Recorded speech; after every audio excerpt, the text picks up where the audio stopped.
PSG tanpa bintang, tapi justru lebih mematikan? Mungkinkah ini saatnya mereka angkat trofi Liga Champions untuk pertama kalinya?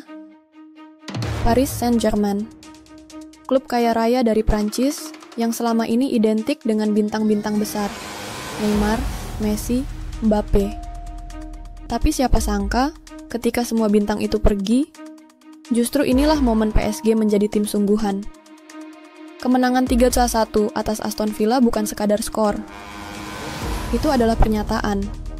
Sebuah pesan keras untuk seluruh Eropa. Kami datang bukan untuk bermain-main. Kami datang untuk juara. Lolos dari grup neraka. Menyingkirkan Liverpool, tim dengan mentalitas juara Eropa. Banyak yang tak percaya PSG bisa sampai di sini. Tapi sekarang, mereka tak hanya lolos, mereka menginjak lawan-lawan mereka. Pertanyaannya, apa yang sebenarnya terjadi? Bagaimana tim yang kehilangan semua bintangnya bisa jadi lebih solid, lebih berbahaya? Inilah PSG tanpa superstar. Tanpa ego. Tanpa drama. Yang tersisa hanyalah sepak bola murni. Tim yang bermain sebagai satu kesatuan. Bukan sekumpulan selebriti yang kebetulan bermain bola.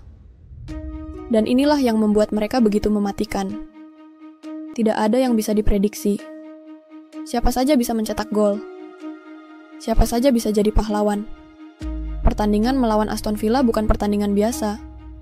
Villa bukan tim lemah. Mereka menyingkirkan tim-tim besar untuk sampai ke sini.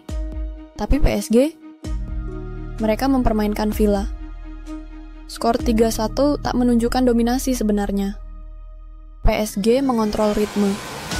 Mereka membuat Villa kehilangan arah. Dan yang paling penting, mereka bermain dengan ketenangan tim yang sudah lama matang. Gary Neville, Jamie Carragher, hingga pundit Prancis sendiri, semuanya angkat topi.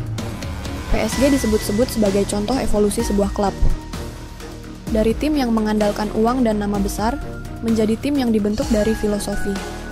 Ini bukan PSG yang dulu, kata mereka. Ini tim yang bisa jadi raja Eropa. Tapi, benarkah demikian? Apakah performa ini hanya sementara? Euforia sesaat yang lahir dari kejutan? Atau ini benar-benar era baru PSG? Kita pernah lihat tim seperti ini sebelumnya. Ajax 2019, Monaco 2019, RB Leipzig 2020. Mereka meledak, lalu menghilang. Apakah PSG akan bernasib sama? Atau justru ini awal dari dinasti baru? PSG sudah mengunci gelar juara Liga Prancis. Tidak ada lagi beban domestik. Semua energi, semua fokus, kini diarahkan ke Liga Champions. Tidak ada alasan untuk gagal. Tidak ada distraksi. Kalau bukan tahun ini, kapan lagi? Musuh-musuh besar mereka, banyak yang tumbang. Liverpool sudah dikirim pulang. Real Madrid masih berjuang. Langit Eropa sedang terbuka. Dan PSG, mereka siap terbang tinggi. Namun, belum selesai. Masih ada semifinal. Masih ada lawan yang harus dikalahkan. Tekanan makin besar. Ekspektasi makin berat. Apakah PSG cukup dewasa untuk menanggung beban sejarah? Untuk tidak terpeleset di ujung jalan? Mereka tidak boleh hanya puas sebagai kejutan musim ini. Mereka harus menjadi legenda.